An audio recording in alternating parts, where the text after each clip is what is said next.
आणि ब्रेक नंतर आपल्या सगळ्यांचं पुन्हा एकदा स्वागत. पुन्हा वळूयात कविवर्यांच्या सुरेल कवितांकडे. ही भयावह स्थिती आहे कोकणात आता आणि याच्यात लवकरात लवकर बदल व्हायला पाहिजे. रानमाणूस प्रसाद गावडे ओरडून ओरडून सांगतोय कोकणातलं जी पारंपरिकता आहे ती टिकली पाहिजे. ज्याला सस्टेनेबल लिव्हिंगहूड म्हणतो आपण ते जपलं पाहिजे. पर्यटनचा विकास व्हायला हवा, पण पर्यटन म्हणजे नेमकं काय तिथल्या लोकांशी कोपअप करून घ्यायला पाहिजे. फक्त सिमेंटच्या जंगलं उभं करून त्याला विकास नाही म्हणत. तिथली संस्कृती जपली पाहिजे, तिथल्या कला जपल्या पाहिजेत, तिथली लोकं जपली पाहिजेत आणि मग कोकणचा विकास. धन्यवाद दादा.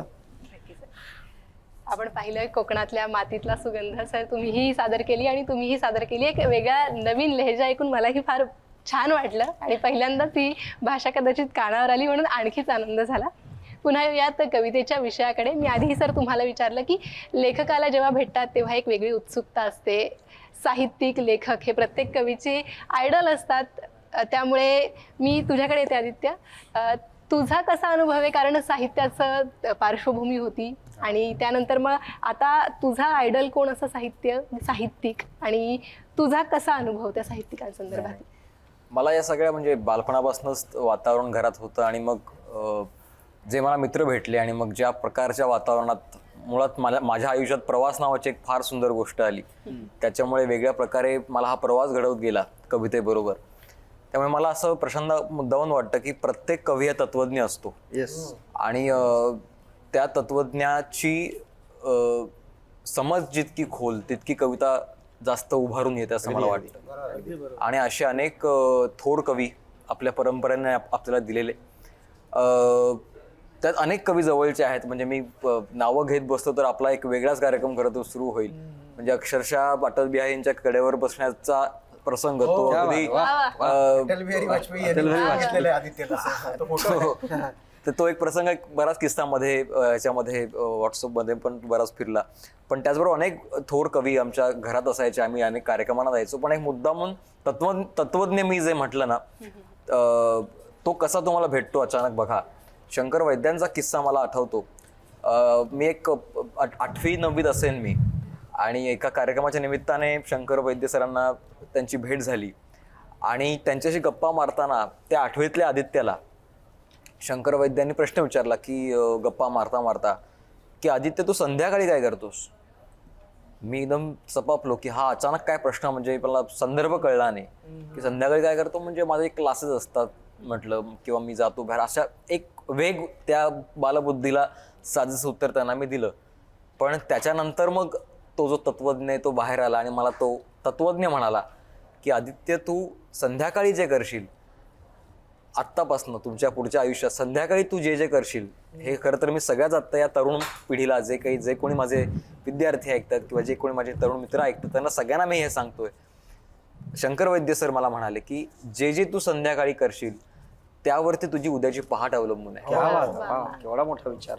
त्यामुळे हा विचार देणारा, असा विचार देणारा कवी जेव्हा तुमच्या आयुष्यात येतो आणि मग असे अनेक कवी तुमच्या आयुष्यात जेव्हा येत राहतात तेव्हा खऱ्या अर्थाने तुमचं आयुष्य समृद्ध होतं, सखोल होतं आणि तुमच्यातला जो काही असेल नसेल तो जो काही तत्वज्ञ आहे तो तयार होत राहतो असं मला वाटतं. त्यामुळे असे अनेक प्रसंग आहेत. आजही अनेक कवी माझ्या वयाचे की माझ्या पिढीमधले मला मित्र म्हणून जेव्हा भेटतात तेव्हा ते सुद्धा वेगळ्या प्रकारचा विचार देऊन जातात. अनेक भाषांमध्ये माझा वावर होतो. इंग्रजीमधले अनेक कवी भेटतात, हिंदीमधले, उर्दूमधले, हिंदवीमधले अनेक कवी मला भेटतात, गुजरातीमधले भेटतात.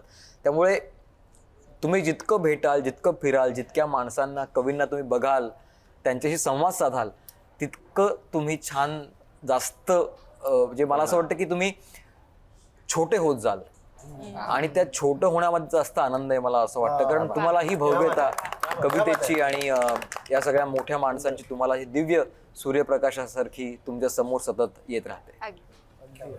आजचा विषय आणि म्हणजे पुन्हा आम्ही आपल्या सुनीलच्या गझलेकडे जाणार आहोत. पण तुझ्याच याला एक छान असा आहे, आता दिव्याप्रमाणे जळतात लोक येथे. वर्तमानावर थोडं भाष्य केलंस म्हणून संदीप माळवी गझलकार म्हणतात, आता दिव्याप्रमाणे जळतात लोक येथे, पेटून ऐन वेळी विझतात लोक येथे. आता दिव्याप्रमाणे जळतात लोक येथे, पेटून ऐन वेळी विझतात लोक येथे, मेल्यावरी कशाला करतात शोक सारे. मेल्यावरी कशाला करतात शोक सारे, मेल्यावरीच सारे कळतात लोक येथे. वा, वा, वा. मेल्यावरीच सारे कळतात लोक. मी आमंत्रित करतो पुन्हा एकदा सुनील तांबे यांना दमदार गझल घेऊन. सुनील, ऐकूया आज तुमची गझल. धन्यवाद. तरन्नुममध्ये इर्शाद. पुन्हा एकदा पेश करतो इर्शाद, इर्शाद. आणि म्हटलं आहे, हार नाही जीत नाही, ही लढ्याची रीत नाही. हार नाही जीत नाही, ही लढ्याची रीत नाही. हार नाही जीत नाही, ही लढ्याची रीत नाही. ही लढ्याची रीत नाही. खेळ दुनिये डाव काही, मी अजूनी चीत नाही. खेळ दुनिये डाव काही, मी अजूनी चीत नाही. हार नाही जीत नाही. शेर बघा. इर्शाद. काय माझे कोण माझे, शोधताना हे गवसले. शोधताना हे गवसले. काय माझे कोण माझे, शोधताना हे गवसले. मी न माझा वा कुणाचा, मी मला जाणीत क्या नाही. बात आहे, क्या बात. क्या बात मी आहे. न माझा वा कुणाचा, मी मला जाणीत नाही. खेळ दुनिये डाव काही, मी अजून चीत नाही. भावनांच्या चांदण्यांची तू नको गाऊस गाणी. क्या बात आहे. तू नको गाऊस गाणी. भावनांच्या चांदण्यांची तू नको गाऊस गाणी. क्या बात आहे. पौर्णिमेचा चंद्र आता बघ तुझ्या खिडकीत क्या बात नाही. आहे. पौर्णिमेचा चंद्र आता बघ तुझ्या खिडकीत नाही. खेळ दुनिये डाव काही, मी अजूनी चीत नाही. शेर पुढचा. दूषणांच्या यातनांनी, दूषणांच्या यातनांनी जीव जातो लाख वेळा. जीव जातो लाख वेळा. दूषणांच्या यातनांनी जीव जातो लाख वेळा. जी मिळे जी मिळे जी मिळे शब्दात शिक्षा, तेवढी फाशीत नाही. जी मिळे शब्दात शिक्षा, तेवढी फाशीत नाही. खेळ दुनिये डाव काही, मी अजूनी चीत नाही. मोडूनी पडलो तरीही, मोडूनी पडलो तरीही, मी कधी झुकणार नाही. क्या बात आहे. वाह. मी कधी झुकणार नाही. मोडूनी पडलो तरीही, मी कधी झुकणार नाही. जीवना अरे जीवना तू ठेव ध्यानी, मी तुझा आश्रित नाही. क्या बात आहे. जीवना तू ठेव ध्यानी, मी तुझा आश्रित नाही. खेळ दुनिये डाव काही, मी अजून चीत नाही. एक शेवटचा शेर. वैर वैराने जिवारे, वैर वैराने जिवारे, शांत नाही होत बाबा. क्या बात आहे. शांत काय सल्ला आहे? नाही होत सल्ला आहे? बाबा. वैर वैराने जिवारे, शांत नाही होत बाबा. प्रेम प्रेम प्रेम त्यावरचा उतारा क्या बात आहे. का तुला माहित नाही क्या बात आहे. क्या बात आहे. प्रेम त्यावरचा उतारा का तुला माहित नाही खेळ दुनिये डाव काही मी अजून चित नाही हार नाही जीत नाही ही लढ्याची रीत नाही ही लढ्याची रीत नाही खेळ दुनिये डाव काही मी अजून चित नाही क्या बात आहे, क्या बात आहे. धन्यवाद. क्या बात आहे, सुनील. धन्यवाद खरं तर रसिक श्रोते हो, प्रेक्षक हो, कविता ही साधना आहे आणि आमच्या वाट्याला ही साधना आली, आम्ही त्याचे सेवेकरी आहोत. मला आनंद आहे. ही साधना करण्याचा आजही आम्ही प्रयत्न केलाय, करतो आहोत. आमच्या हाती काय लागलं असं आजही आमचा समज नाही. बिलकुल. अजून हा शोध सुरूच आहे, सुरूच आहे. साधना सुरूच आहे. सेवेकरी म्हणून सेवा करतो आहोत कवितेची, आई सरस्वतीची. काही लोकांनी ह्यासाठी आम्हाला काही गोष्टी नक्की सुचवलेल्या आहेत. या साधना काय असावी, कविता काय असावी. मी पुढचा कवी तुमच्यासाठी आमंत्रित करणार आहे आदित्यला, पण आदित्य त्याच्या अगोदर कवी इंद्रजित भालेरावांची एक छोटी कविता आहे. ती अशी आहे. माईचा सोडून ज्याने भलतीचा धरला पदर, माईचा सोडून ज्याने भलतीचा धरला पदर, अशांची कवितेने कधीच केली नाही कदर. क्या बात आहे. माईचा सोडून ज्याने भलतीचा धरला पदर, अशांची कवितेने कधीच केली नाही कदर. पोटची पोर नांदायला जाताना ज्याचा आसू ढळत नाही, पोटची पोर नांदायला जाताना ज्याचा आसू ढळत नाही, अशांच्या तर मरणदारी ही कविता कधीही वळत नाही. क्या बात आहे. अगदी खरं आहे. अशा माणसांपासून इतिहासात कवितेला कायम भीती राहिली. ही कविता मोठी आहे, त्यातला शेवटचा ओळ अशी आहे. अशा माणसांपासून इतिहासात कवितेला कायम भीती राहिली, म्हणूनच फक्त जात्याभोवती कविता जिती राहिली. क्या बात आहे. म्हणूनच क्या बात आहे. जात्याभोवती कविता जिती राहिली. ही साधना आहे.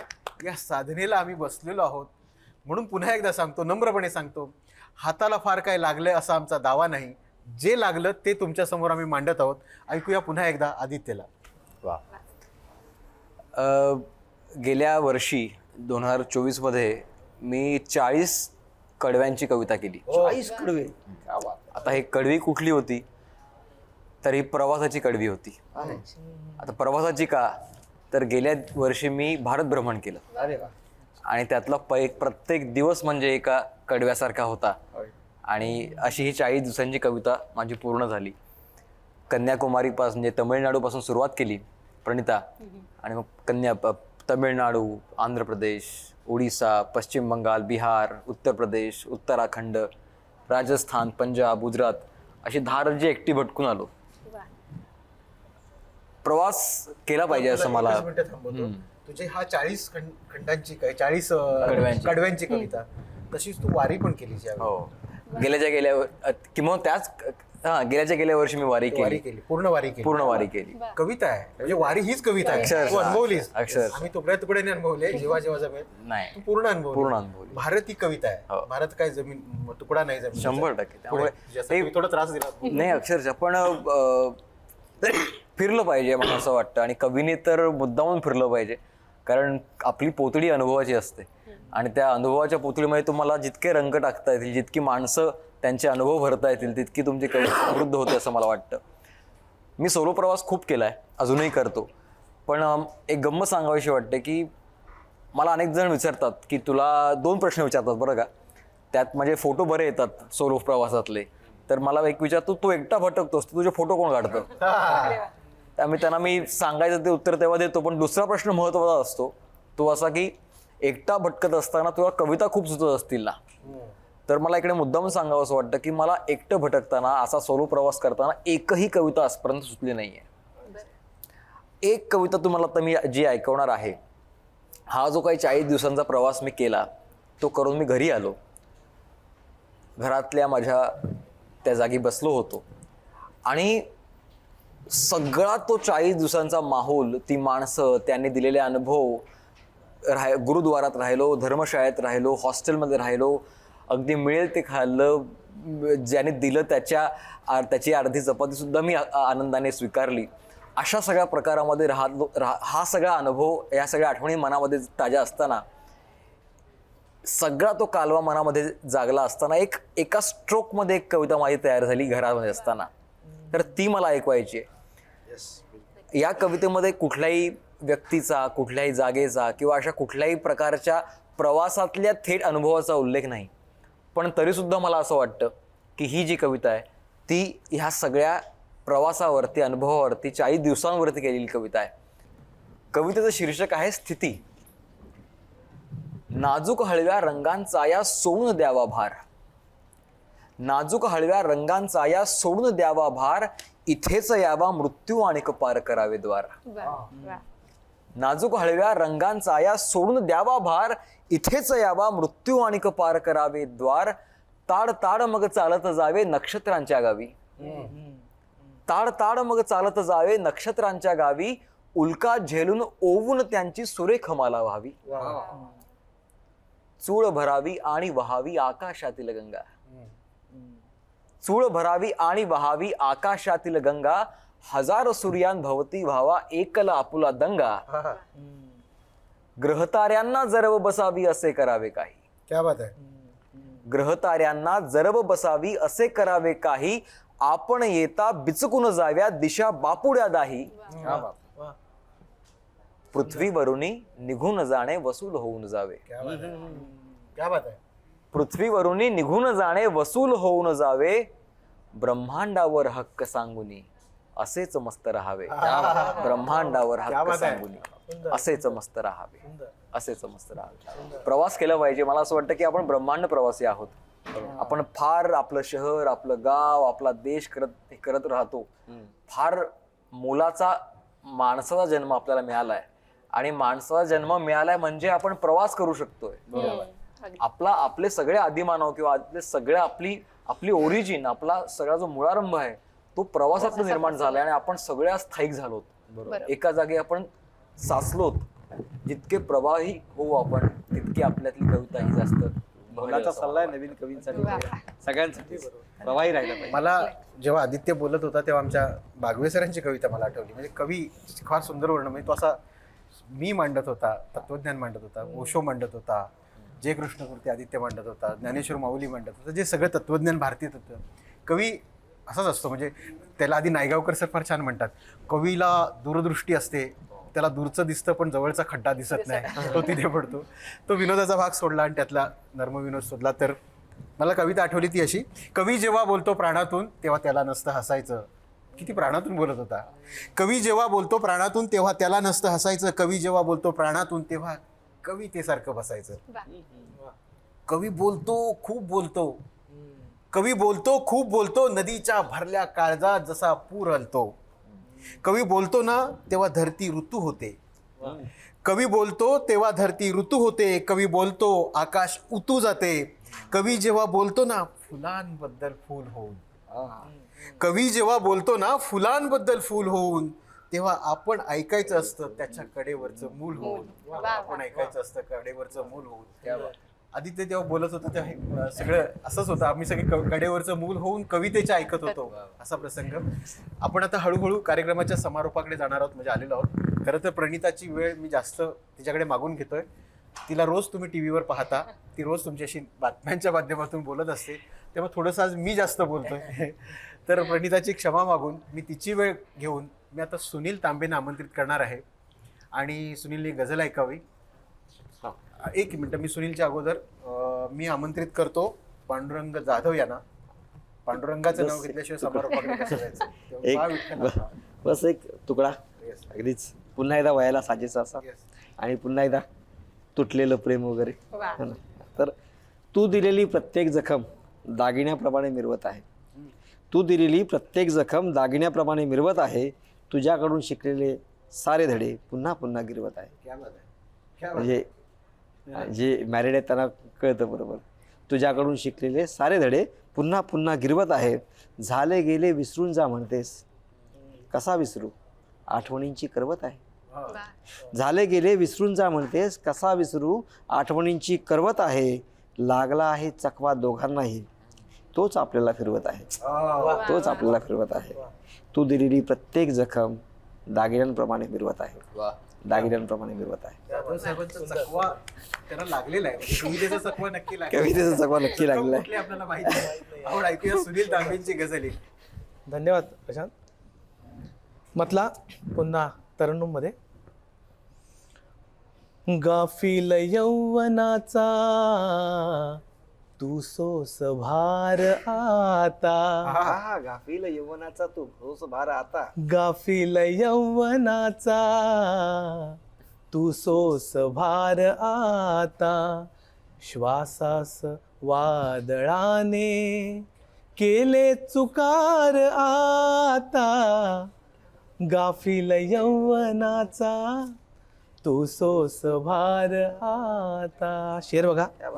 शालीन पापण्यांचा धुंदीत तोल गेला, शालीन पापण्यांचा धुंदीत तोल गेला, शालीन पापण्यांचा धुंदीत तोल गेला, धुंदीत तोल गेला, धुंदीत तोल गेला, ओठांवरी नशिले आले थरार आता, ओठांवरी नशिले आले थरार आता, आणि श्वासास वादळाने केले चुकार आता, गाफील यौवनाचा.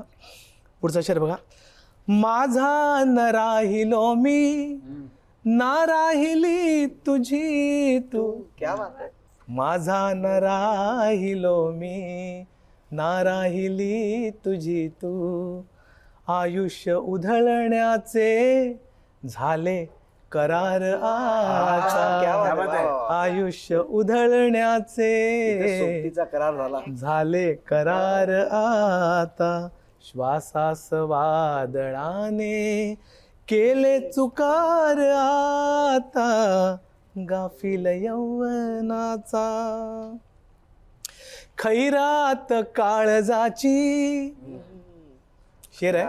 खैरात काळजाची झोळीत या पडावी, झोळीत या पडावी, खैरात काळजाची झोळीत या पडावी, आलो फकीर दारी तू हो उदार आता, आलो फकीर दारी तू हो उदार आता, श्वासास वादळाने केले चुकार आता, गाफील यौवनाचा.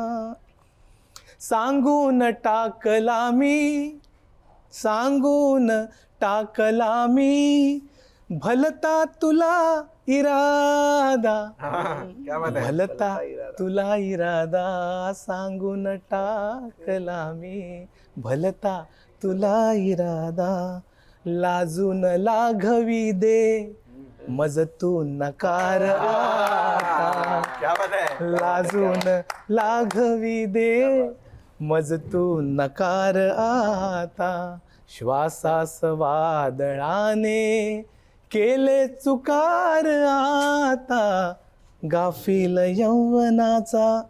शेवटचा शेर आहे.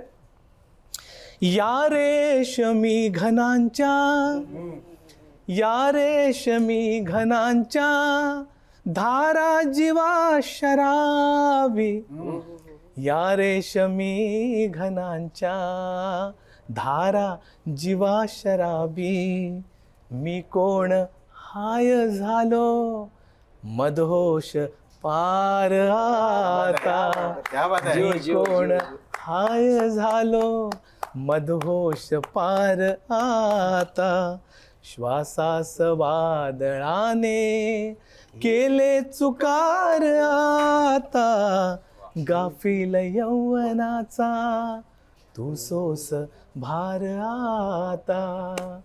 धन्यवाद. क्या बात आहे, क्या बात आहे. धन्यवाद. आपण या कार्यक्रमाचा आता समारोप करताना तुमच्या सगळ्यांचे, प्रेक्षकांचे मी आभार मानतो. प्रणिता बोरसेचेही आभार मानतो. ती आमच्या ह्या सगळ्या कार्यक्रमात सहभागी झाली, आमच्याशी गप्पा मारल्या. जय महाराष्ट्र चॅनलचे आभार मानतो. चॅनलने आम्हाला ही संधी दिली. चॅनलच्या संपादिका वृषाली कदम यांचेही आभार मानतो. त्यांनी हा दिवाळीचा फराळ तुमच्यासाठी उपलब्ध करून दिला, आम्हाला इथे बोलवलं. नाहीतर खरं तर कवीला इतकं सन्मानाने कोण बोलवतं. म्हणजे त्यावेळी आदित्य आमच्या काळ असा होता की कवी म्हटलं की कोण मुलीही द्यायचं नाही, लग्न अशी पळून पळून जाऊन करावी लागायची. असं वगैरे सगळं असताना आपण सगळे इथे आपण जमलो. तुम्ही सगळे गेले 1-1.5-2 तास हा सगळा कार्यक्रम पाहताय. तुमची दाद आम्हाला पुन्हा कधीतरी मिळेल, लाईव्ह ऐकता येईल, पाहता येईल, तुम्हाला भेटता येईल अशी अपेक्षा करतो. समारोपाला भाऊसाहेब पाटणकरांच्या 2 ओळी ऐकवतो आणि हा कार्यक्रमाचा समारोप करतो. शायरी नुसतीच गायली तुमच्या पुढे, शायरी नुसतीच गायली तुमच्या पुढे, आरसा आहे जसा की ठेविला तुमच्याच पुढे. मोहुनी रूपास आपल्या वाहवा तुम्ही दिली, मोहुनी रूपास आपल्या वाहवा तुम्ही दिली. ना आम्हा ना शायरीला तुमची तुम्ही दिली, तुमची तुम्ही दिली. धन्यवाद. मनाजोगते काही घडले आहे, स्वप्न सकाळी तुझेच पडले आहे. मनाजोगते काही घडले आहे, स्वप्न सकाळी तुझेच पडले आहे. अल्लड मुलगी अचानक शांत झाली, अल्लड मुलगी अचानक शांत झाली. ओठात गुपित कुठले दडले आहे. मनाजोगते काही घडले आहे, स्वप्न सकाळी तुझेच पडले आहे. सावकाश ये जरा टाळून खड्डे, क्या बात आहे. सावकाश ये जरा टाळून खड्डे, या रस्त्याचे काम रखडले आहे. वा. मनाजोगते काही घडले आहे, स्वप्न सकाळी तुझेच पडले आहे. ये सुखा आत, ये सुखा आत, बाहेर नको थांबू. ये सुखा आत, बाहेर नको थांबू. दार घराचे पूर्ण उघडले आहे. मनाजोगते काही घडले आहे, स्वप्न सकाळी तुझेच पडले आहे. नकोस येऊ लवकर आता मृत्यू, नकोस येऊ लवकर आता मृत्यू. जगण्याचे कारण सापडले आहे, जगण्याचे कारण सापडले आहे.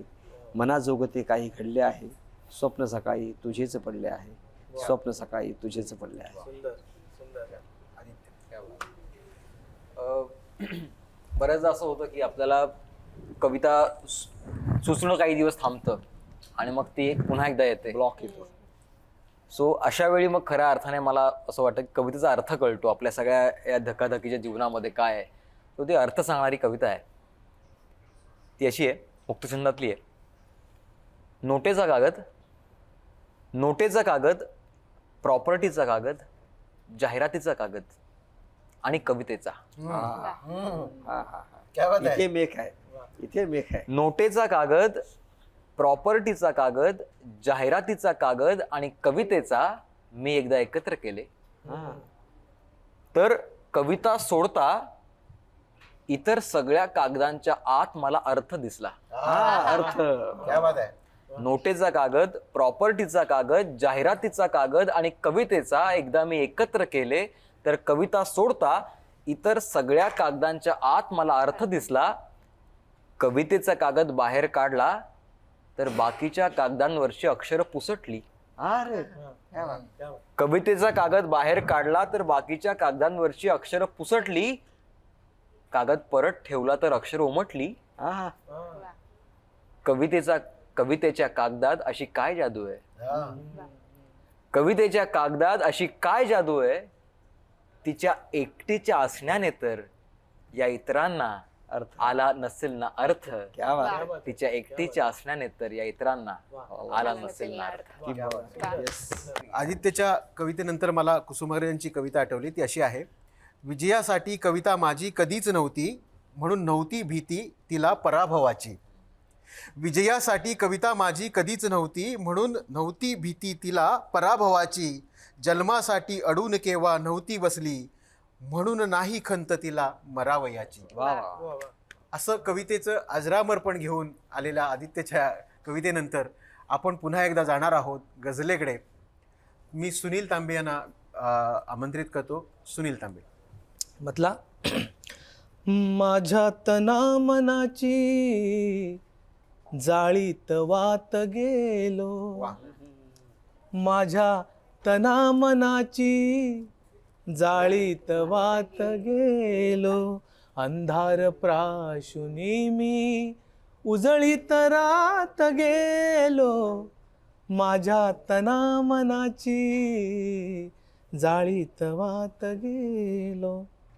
मजला तुझ्या नदीचा नाला भला किनारा, नाला भला किनारा, मजला तुझ्या नदीचा नाला भला किनारा.